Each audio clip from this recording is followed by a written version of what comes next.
Guys, जैसे आप जानते हैं कि मैं इन वीडियोस में आपको कंटेंट राइटिंग के लेसन्स प्रोवाइड कर रही हूँ। तो चाहे आप स्टूडेंट हैं, बिगनर हैं जिसने अपना करियर अभी स्टार्ट करना है, हाउसवाइफ हैं, वर्किंग प्रोफेशनल हैं या एक्स्ट्रा इनकम अर्न करके आप सोर्सेज फाइंड आउट कर सकते हैं, तो आप इस कोर्स को डेफिनेटली ज्वाइन कीजिए, क्योंकि इस कोर्स में मैं आपके साथ बेसिक से लेके एडवांस लेवल के कंटेंट राइटिंग के कंसेप्ट शेयर करूंगी।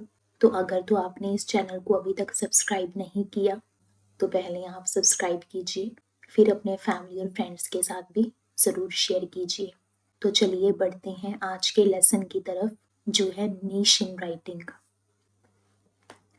जब हम ब्लॉग लिखना स्टार्ट करते हैं तो हमारे मन में अक्सर ये चीज़ आती है कि अगर आज मैं इस टॉपिक को कवर कर रहा हूँ तो कल मैं इस सब्जेक्ट मैटर को कवर करूँगा। मीन्स अगर आज मैं लोगों को टेक के बारे में कुछ कंटेंट दे रहा हूँ तो कल मैं लाइफस्टाइल कवर करूँगा, उसके बाद मैं हेल्थ कवर करूँगा, उसके बाद मैं फैशन को कवर करूँगा। मीन्स हमारे मन में different plans day after day आते रहते हैं कि क्यों ना मैं ये भी कवर कर दूँ, बट प्रैक्टिकल टर्म में यह पॉसिबल नहीं है, क्योंकि अगर हम सबके लिए लिखने की कोशिश करेंगे, बिलीव मी, हम किसी के लिए भी नहीं लिख पाएंगे, क्योंकि जहाँ वर्ल्ड ऑलरेडी इतने कंटेंट से भरा पड़ा है, अपने कंटेंट को, अपनी ब्लॉगिंग को, अपनी राइटिंग को एक अलग पहचान देने के लिए, भीड़ में स्टैंड आउट करवाने के लिए नीश को समझना बहुत ज़रूरी है। नीश का मतलब होता है एक पर्टिकुलर, एक स्पेसिफिक टॉपिक या सब्जेक्ट को लिखना। अच्छा सोचिए, जब हम बैचलर करते हैं तब हम उसमें नंबर ऑफ सब्जेक्ट स्टडी करते हैं, पर मास्टर हम सिर्फ एक ही सब्जेक्ट में करते हैं, क्योंकि जब हम किसी एक पर्टिकुलर सब्जेक्ट को पढ़ते हैं तो डेफिनेटली हमारी नॉलेज भी इम्प्रूव होती है, हमें ज़्यादा एक्सपर्टीज गेन होती है। और जब हम किसी स्ट्रीम को, किसी सब्जेक्ट को अच्छे से उसमें पकड़ हासिल कर लेते हैं तो हमें पता होता है कि कल को हमारी इनकम ज़्यादा हो जाएगी। तो जो राइटिंग है वो भी इसी कंसेप्ट में वर्क करती है। जब एक नीश को सिलेक्ट करते हैं तब एक्यूरेसी भी ज़्यादा होती है, एक्सपर्टीज भी डीप डेवलप हो जाती हैं, और सबसे बड़ी बात, जिनके लिए हम ये कंटेंट लिख रहे हैं अपनी ऑडियंस के लिए, उनको भी धीरे धीरे समझ आने लगता है कि ये जो राइटर है, ये जो ब्लॉग है, इस पर्टिकुलर टॉपिक को कवर कर रहा है, इस पर्टिकुलर कंटेंट को कवर कर रहा है। तो अगर मुझे इस टॉपिक के रिलेटेड कुछ भी जानना है तो मैं इस राइटर के ब्लॉग पर विजिट करके अपने जो क्वेश्चंस हैं, अपनी जो क्यूरीज हैं, उन्हें सॉल्व कर सकता हूँ। दिस मीन ऑडियंस भी उसे ही प्रेफर करती है जो किसी एक स्पेसिफिक टॉपिक पे उनके क्वेश्चन का आंसर दे रही हो। अब नेक्स्ट क्वेश्चन ये आता है कि हमें नीश को सिलेक्ट कैसे करना है।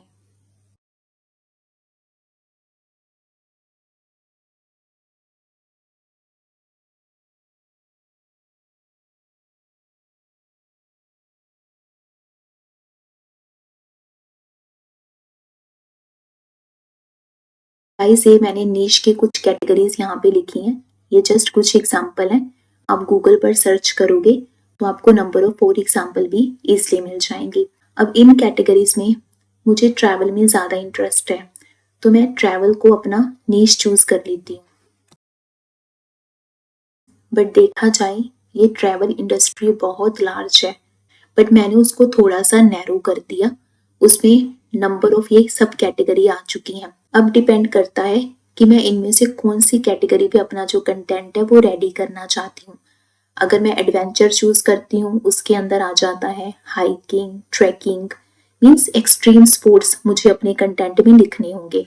और अगर मैं फूड ट्रैवल की बात करती हूँ तो किस तरह का फूड मैं कवर करना चाहती हूँ, स्ट्रीट फूड कवर करना चाहती हूँ या जो थोड़ा सा चीपेस्ट फूड होता है वो लेना चाहती हूँ, किस तरह का कुजीन पे मैं अपने जो नोट्स हैं वो पेन डाउन कर सकती हूँ। नेक्स्ट आ जाती है बात फैमिली ट्रैवल की। फैमिली ट्रैवल में मैं किड फ्रेंडली डेस्टिनेशन को एक्सप्लोर करना चाहती हूँ, थीम पार्क्स को ऑप्शन देना चाहती हूँ, या रोड ट्रिप्स को कवर करना चाहती हूँ। या अगर सोलो की बात करती हूँ, सोलो का मतलब अगर एज ए वीमेन ट्रैवल कर रही हूँ तो उनकी सेफ्टी पॉइंट ऑफ व्यू पे मुझे अपना ब्लॉग रेडी करना है, या जिसमें कोई पर्सनल ग्रोथ होती है मुझे उस तरह का कंटेंट इसमें कवर करना है। तो देखा जाए ये कैटेगरी भी वास्ट है, ये वास्ट है, लेकिन ये इतनी वास्ट नहीं है जितनी ये पहले वाली थी। मीन्स अगर हम इनमें से कोई चूज कर लेते हैं, सपोज इस कैटेगरी में मैंने सोलो ट्रैवल चूज कर लिया और मैंने अपने टॉपिक को नाम दे दिया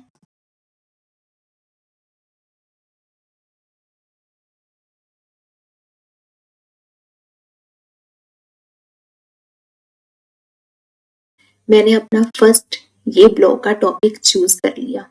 अब सोलो ट्रैवल इन विंटर। पहले तो मैंने यहाँ पे एक कंडीशन भी लगा दी कि अगर कोई सोलो ट्रैवल करना चाहता है, मीन्स उसमें मुझे सेफ्टी का ध्यान रखना पड़ेगा, इंडिपेंडेंट जो पॉइंट है वो कवर करने पड़ेंगे। लोकेशन भी बता दी और सीजन भी बता दिया।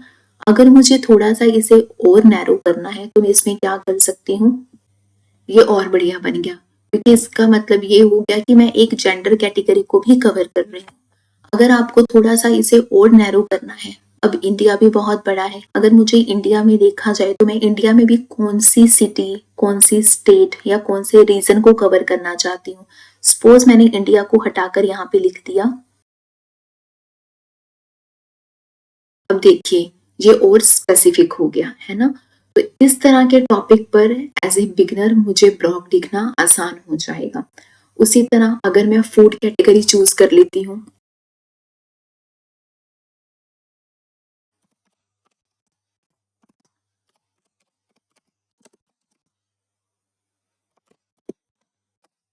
चलिए कुछ इस तरह का मैंने लिख लिया, फूड टूरिज्म इन इटली। अब इसमें सब कुछ आ जाएगा, वेज भी आ जाएगा, नॉन वेज भी आ जाएगा, या कॉन्टिनेंटल फूड है वो भी आ जाएगा। तो it is up to you कि आप अपने टॉपिक को जितना नैरो करके लिखेंगे उतना ही एज ए बिगिनर आपके लिए अच्छा होगा। अब इन्हें कैटेगराइज करते हैं। जो बहुत बड़ी इंडस्ट्री आ जाती है, फर्स्ट वन जैसे ट्रैवल, जैसे नीश को हमने सिलेक्ट किया था, उसे कहते हैं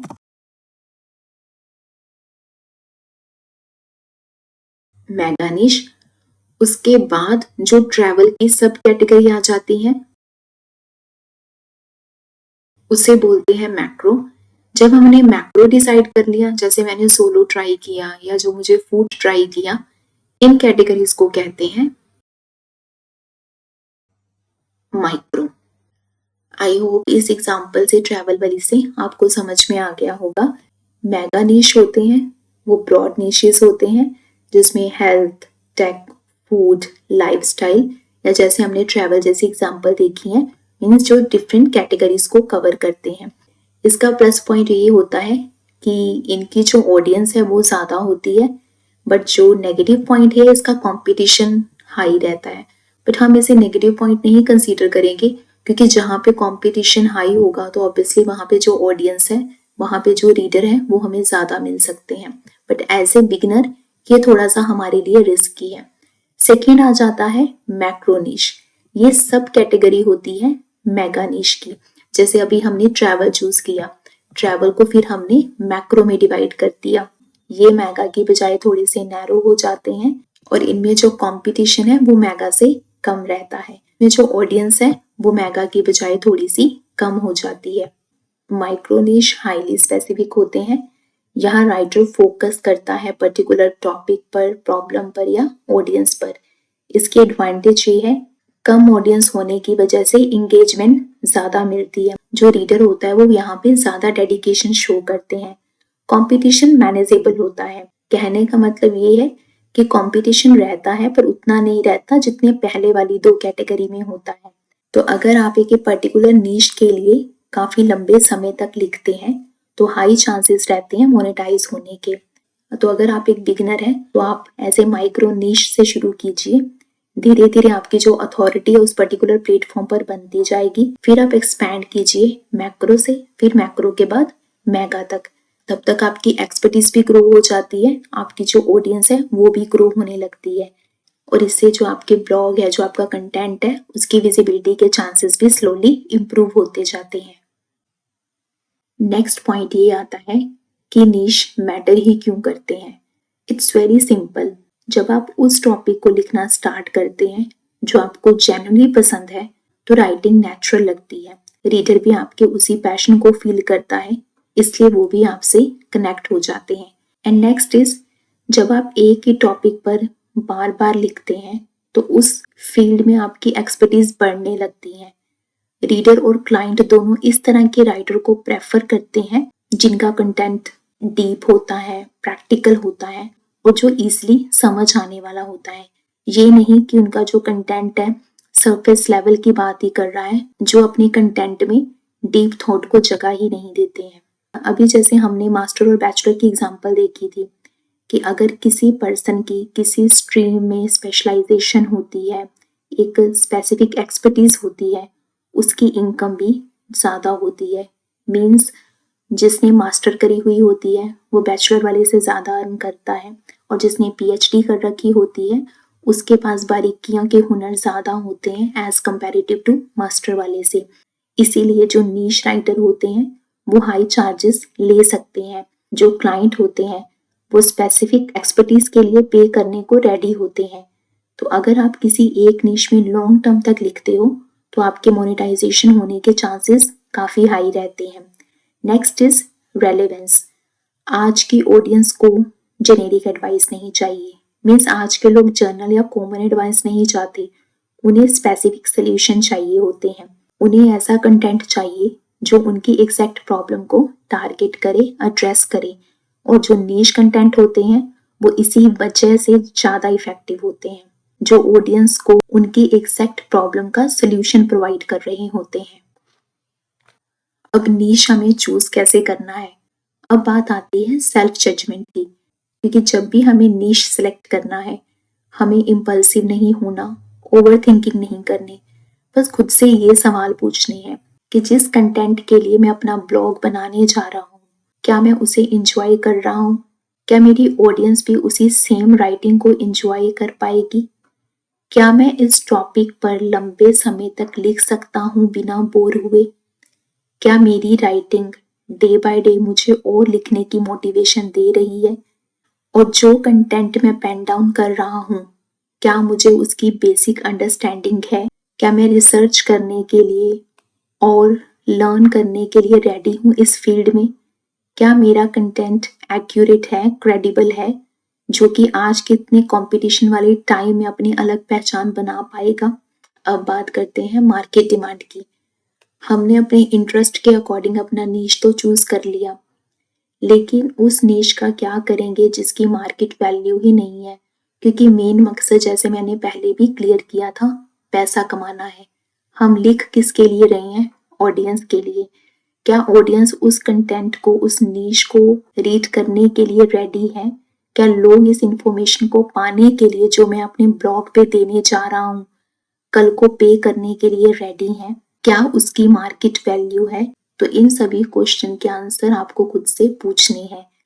आप क्या कर सकते हैं, जिस टॉपिक में आपका इंटरेस्ट है, स्किल है, आपके प्रोफेशनल एक्सपर्टीज है या कोई आपकी हॉबी है, उसे आप पेज पर लिख लीजिए। सपोज आपने 20 टॉपिक लिख लिए कि मुझे ट्रैवल में इंटरेस्ट है, मुझे टीचिंग पसंद है, मुझे फिजिक्स अच्छे से आती है, मैं फूड ब्लॉग अच्छे से लिख सकता हूँ, है ना। इस तरह से आपने अपनी लिस्ट बना ली। उनमें से 4 to 5 ऐसे टॉपिक को फिल्टर करें जो आपको सबसे ज्यादा पसंद है, आपकी उसमें एक्सपर्टीज भी है। अब उनको नंबरिंग दीजिए कि नंबर 1 पर आपको ट्रैवल पसंद है या फिजिक्स टीच करना पसंद है। अब मान लीजिए कि आपने नंबर 1 पर फूड को चूज कर लिया। फिर जो मैंने अभी आपसे क्वेश्चन पूछे हैं उन्हीं पॉइंट के बेस्ड पे अपनी क्रेडिबिलिटी को चेक करो, फिर फाइनली चूज करके लिखना स्टार्ट करो। पर ये ना हो कि चलो आपने जोश में डिसीजन ले लिया कि मुझे फिजिक्स में बहुत इंटरेस्ट है तो मैं फिजिक्स के बारे में लिख देता हूँ। 4 पेज लिखने के बाद आपके पास ना इंटरेस्ट हो ना आपके पास कंटेंट हो, फिर आप डिसाइड करो कि चलो मैं फूड के बारे में लिख देता हूँ, फिर नेक्स्ट डे डिसाइड करो तो टेक्नोलॉजी के बारे में लिख देता हूँ। ऐसे नहीं करना। टाइम लेकर अपना नीश सिलेक्ट कीजिए, उसके बाद लिखना शुरू कीजिए। अब हमें मूव कैसे करना है इस प्लान में। जिस नीश पे आपका इंटरेस्ट है उस पे आप अपने आइडियाज लिखने शुरू कीजिए, उसको टेस्ट कीजिए, अपनी ऑडियंस को समझिए कि आपकी ऑडियंस आपसे किस तरह की एक्सपेक्टेशन कर रही है। जब एक बार ऑडियंस आपके कंटेंट को समझने लगे तब आप अपने कंटेंट को ब्रॉड कर सकते हैं। मीन्स तब आप माइक्रो से मैक्रो तक जंप कर सकते हैं, क्योंकि उस टाइम आपकी ऑडियंस में एक अथॉरिटी बन चुकी होगी, ऑडियंस आपको पहचान चुकी होगी। जब एक बार आपका इस्टेब्लिश हो जाए फिर आप मेगा नीश तक अपना कंटेंट एक्सपेंड कर सकते हैं, जहां आपको और ज़्यादा ऑडियंस भी मिलेगी और मोनेटाइजेशन की ऑप्शन भी। चाहे आप किसी भी नीश स्टेज पर हो, पर आपका कंटेंट हमेशा फ्रेश होना चाहिए और वैल्यू प्रोवाइड करने वाला होना चाहिए, जो बाकी जो नीश राइटर्स हैं वो ना कर रहे हों। नेक्स्ट वीडियो में मैं आपके साथ नीश के रिलेटेड और इम्पॉर्टेंट पॉइंट्स भी शेयर करूंगी और आपको टूल्स भी बताऊंगी। बट कमेंट में मुझे ज़रूर बताइएगा कि आप किस नीश पर अपना जो ब्लॉग है वो स्टार्ट करने लगे हैं। Thank you.